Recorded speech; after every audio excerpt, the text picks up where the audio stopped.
Yeah, just kind of heading into the season, it's year 3 under Drinkwitz. How do you guys feel like you are as far as, meeting where you want to be, heading into this year? Yeah, so like you said, year 3 under Drinkwitz, this is the year to go. It's time to, it's my senior year, so for me, there's no time like the present. I've really been teaching urgency to the team this year, just because I'm out of time, so so I'm just really looking forward to just competing every day and just trying to just take it one day at a time, if that makes sense, and get the job done. Okay, we'll go to your left here on the second row. Hey, Martez, earlier you mentioned, obviously frustration from the past 2 seasons, hitting that 500 mark or just above that 500 mark. How do you kind of keep that good mindset of, okay, we're going to get there, we're building this, and, have that good mindset into your senior year? Yeah, I feel like the best way that I can go about keeping that mindset is just nothing else matters than the present, I would say. Last year doesn't matter, nobody cares anymore. Next year doesn't matter, so it just all depends on this year. And I'm just trying to keep that faith alive and preach that faith into our team. I don't really need to preach it because they all believe it. We know that our time is coming. We just keep chopping wood and carrying water till it's here, so, yeah.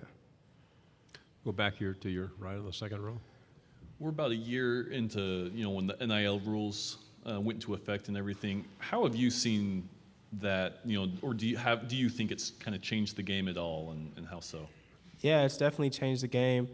I will not say for better or for worse, but it's a money game now. That's the best way to put it. Whoever has the most money is going to get the best players. Sadly, it used to be, you guys might not know, but I'm from Columbia. Went to high school, middle school there. So it used to be about what team meant something to you, in my opinion. Columbia, the Tigers obviously meant something to me being from there. I feel like now it's kind of about what team's going to give you the best NIL contract, and I hopefully that doesn't make the game lose its integrity and make college football lose what's special about it, but only time will tell. We'll stay here on the left, second row. Well, what do you, kind of going off that, what do you think it is about Mizzou and the program and Drinkwitz specifically? You guys have so many guys who have stayed through so much, right? Yeah. What do you think it is about this program and about him that have really kept you guys so uncommon now in college football? Yeah, I just feel like even more than Coach Drinkwitz, it's the community there in Columbia. Once you're in it, you're kind of in it for life, and we see a lot of transfers, come in and out. So I kind of, all the guys who are here with me today, me, Isaiah, and Barrett, we all committed here. We all, are all seniors now. So I love seeing guys who stick it out through the thick and thin and, try to do what they said they were going to do when they signed that paper back in, for me, 2019. So that's my goal, and I'm not very high on leaving jobs unfinished. So, I'm trying to get the job done. Stay to the left here. During your time at Mizzou, there's been a lot of changes coaching-wise on the defense. How do you adjust to that in the offseason and just make sure come game time that you're ready for the new scheme of things? Yeah, I have had 3 defensive coordinators in 4 years, which can be very frustrating because right when you feel like you got it, they're gone, So I feel like Coach Drink did a great job this year by kind of letting us be a part of that hiring process and let them know what we were looking for. And one thing that we preached, because if you look at our games from last year, like the last 5 games, we like completely different defense than we did the first 5 games. So one thing that we really harped on was trying to keep something that was similar. And I think that Coach Baker has done a good job about that, even adding his own things, but still we have stuff that are kind of similar, so it's easier for us to pick up so we can play fast. And for me personally, I just look at it as opportunity. There's only so many defenses in the world, so hopefully one day when I'm playing at the next level, me having 3 defensive coordinators will play to my favor because one of them will run something similar to what it is, and I can refer back to that year to help me learn the playbook faster. So, yeah. Is it a matter of pride to you how much you've been on the field while you've been at Mizzou? Yeah, it's a big matter of pride. I tell people all the time, when I was in 8th grade, a freshman, you would look at me and not think that I would be playing SEC football. So it's more of a pride thing for myself because, I was one of the few people who believed that about myself, believed that I could be here today. And now that I am, I don't take it for granted. I just try to keep working and, try to leave a legacy that some former Mizzou greats have left, so that one day when I do come back here, not only does the community know me, but the school remembers me and remembers the things that I did for this university. What have you gotten out of your career so far at the state that you really like, and what more can you achieve? Oh, man, being at Mizzou, I've really learned how to be a people person. I've learned how to talk to people, all different types of people. I learned how to bite my tongue sometimes, even when I don't want to, which is a part of growing up. It's things that I can carry on me forever, and I'll forever be a proud Tiger alumni. Right here in the front row. AP Stidham, WHEP, Foley, Alabama. Martez, do you enjoy talking to the receivers when you're guarding them? Is that something that's part of your game? And then who are some of the better receivers returning in the conference that you'll face? So personally, I am kind of a defense talker, if that makes sense. Like, I talk to people if they talk to me. I don't just come for anybody. I respect players. There's a lot of great players in this conference. You're asking best receivers I played against or best receivers that are here currently? Currently. I'm not going to lie. All the best ones kind of left last year. Some names like Wanda Robinson. There's a bunch of guys who are really good. I would say one of the best receivers, best person catching the ball this season who isn't even a receiver is Brock Bowers. I guarded him last year, and that kid is special, and he's going to be really good in this conference, and I look forward to guarding him again this year. Question here on the right, second row. Are you in competition with Drinkwitz on who's got the best, the better fit, who's got the better shoes? No, I'm not. I just let him do his thing, and then I try to do my thing. We both have our little thing. I just say thing a lot. Sorry. No, I'm not. I just do something more,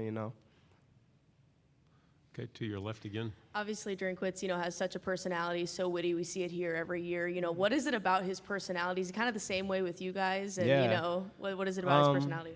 I feel like I really respect and appreciate Coach Drinkwitz because he's himself at all times. I've had a lot of coaches in the past who are one way in front of us, and they get in front of the media. They're stern coach. It's like, okay, that's not you, But Drink is always him. I just said in my last interview, he's dad joke central. He makes some pretty bad jokes sometimes, but he's got to giggle because he's the head coach. But whatever. But I just really appreciate that he's always himself, and that he really cares about us, and he's going to do what's best for us. And it's us against the world, and not the team and the coach against each other. If that makes sense. Any other questions? We have a really good talker here. Okay, we'll stay on the right-hand side. What signs have you seen they've given you confidence that you guys are going to take another step this year? Yeah. Some signs that I've seen, we have 8 returning starters on defense. In every position where we don't have a returning starter, we got a transfer who's played a lot of ball. So, we got a lot of experience on this team. And also with the transfer portal, our team is more competitive than ever. There's not one position that isn't competitive, and everybody is striving to get that starting job, which is going to make everybody else better. So I feel like that's a positive that I'm looking forward to, just the unknowns of who's going to show up late in camp and win a starting job, and the unknowns of who's going to step up and be a leader when stuff gets tough and it's 102 degrees outside, Front row here. Martez, what gives you the most difficulty guarding somebody that's very fast or very physical, and how do you manage both? I feel like that it all depends on your film study. I like to look at certain players.